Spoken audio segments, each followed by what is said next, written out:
का बात बा कन्हैया, काहे मुंह लटका के बैठल बाड़ा? फिर कोनो बात हो गई का? बतावा ना। अब का बताएं यार, वैसे तोलों से कुछ छिपल ना बा, लेकिन कुछ समझ में नहीं खियावत कि का करी। समझ में नहीं खियावत? अरे बात बताई बा तब न समस्या के समाधान निकली। हाँ? और जाना तेरा भाई, और दुनिया में कोनो ऐसा समस्या नहीं है जेकर समाधान ना हो सके। तो और हर समस्या के समाधान ई राजाराम के पास बाटे। बतावा। सही में? हाँ।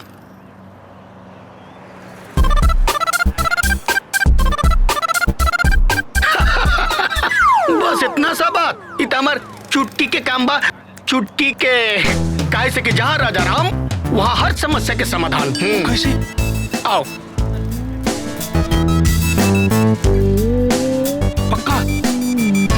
हाँ तो चला। हाँ चला चला चला।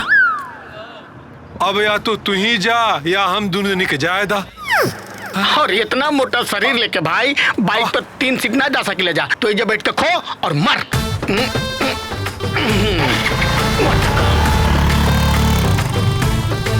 अरे यार इतना मोट नहीं कि हम तारा सीट में ना बैठ पाई।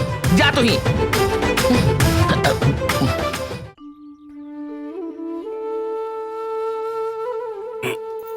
अरे बहू कितना देर लगी हो चाय बनावे में? जल्दी ले आवा चाय बना के। आहा, चाय के साथे तनी नमकीनो ले ले आइया। अरे बनावे में ओकरा टाइम ना लागेला। काहे इतना खखुआइल बाड़? बुझाता चाय या नमकीन बगैर तार प्राण छूटता। 20 आदमी अपन फरमाइश के बाहर एक अकेले बहुरिया पर डलले बा। ली कथा कहीं के।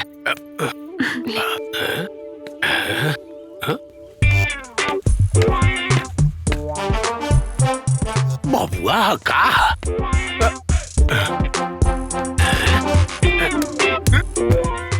बबुआ पैदल का है आओ तारी मोटरसाइकिल का भइल? चोरी हो गई। मोटरसाइकिल चोरी हो गई? हाँ।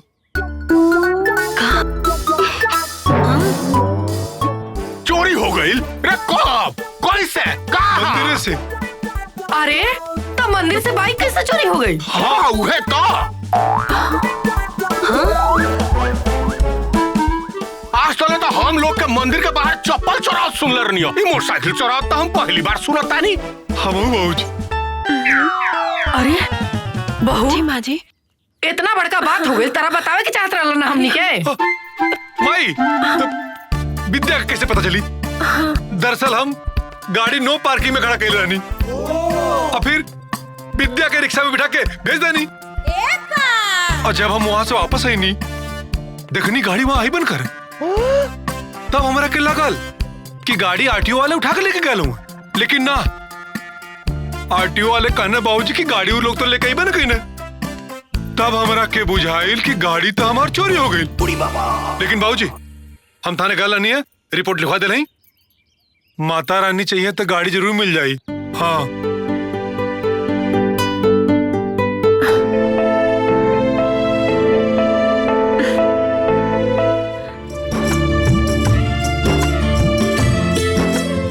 ए जी, लेकिन चैनल कैसे जाए?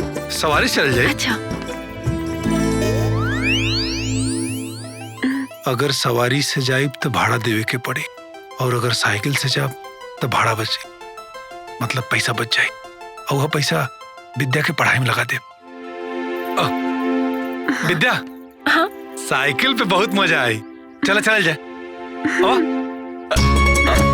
वैसे ही बात का है ना, साइकिल चलावल सेहत खातिर बहुत लाभदायक होला। लवा, बैग लवा, है ना? यही बहाने हमार तो रोमांस भी हो जाए। बेटा पीछे का बेटा तू। हाँ, फिर आगे बेटा, रोमांस की फील करेगा। चलें।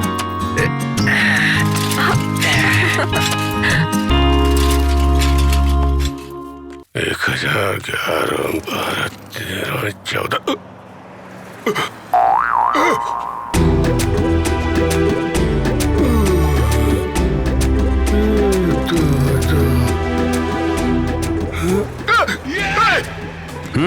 अरे यार हाल बनी रास्ते में। ठीक बा। ए बुढ़ो, छोड़ का कर बड़ा से छोड़ मत ले। छोड़ी तारा के कैसे छोड़ी हो भाई? चोर कहीं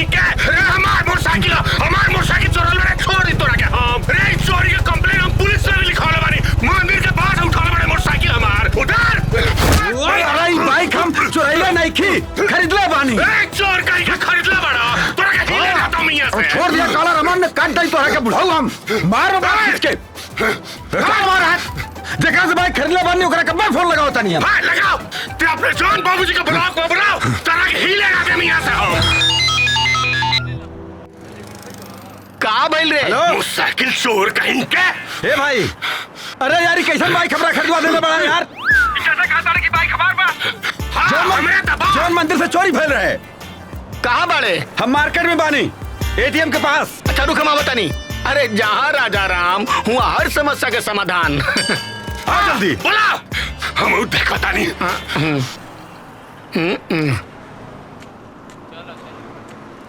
हम पुलिस का बुलाओ तानी देखा तानी तेरे से कोई सही हिलाता रे और दूसरा को चोर मारे तोर साथी उनको के तोरे साथ अरेस्ट करवा अरे से केना मन का ओकरा बुलावा बुला ऐसे केना करवा बोला से बुला के बुला ले ससुर को पाए करते माचो कहाँ बेल रे?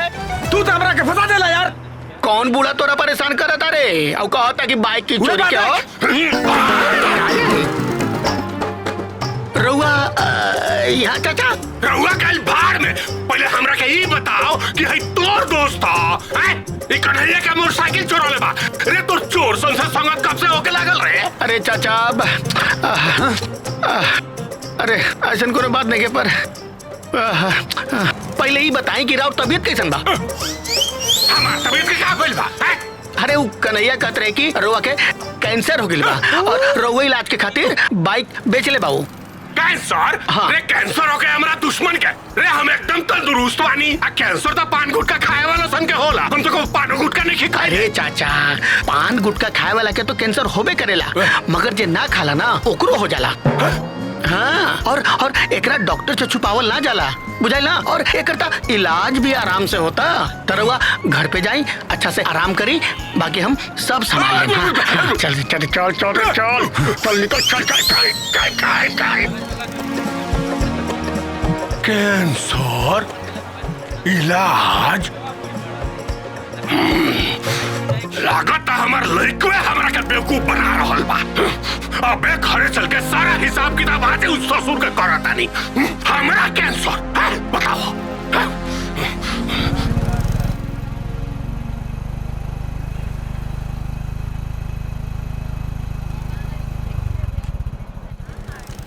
विद्या तोरा के बहुत मेहनत करे के बा। अगर तू समय से ना आईबू तो तुहार कोर्स कैसे पूरा होखी? ना सर हम काल से टाइम पर दाल में जरूर कुछ काला बा। एक्चुअली सर तो समय से आ कोचिंग से जाइए, बहुत हाँ? दूर बना ऐसे टाइम लगेगा। अरे कितना दूर बा कोचिंग?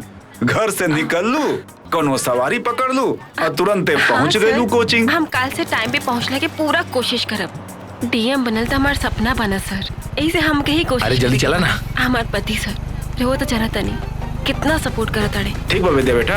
और तोरा के कहीं कोनो डाउट होखे सब्जेक्ट में तो हमरा से पूछे में संकोच मत करी करा काहे कि बहुत कठिन एग्जाम बा है ना। जितने पढ़बू उतने चांस बढ़िया रही सेलेक्ट होके। तो समय पे आ जाइए भुलैया जिन।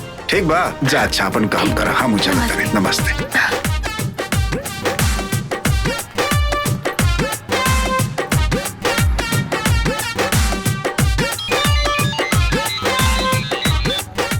हेलो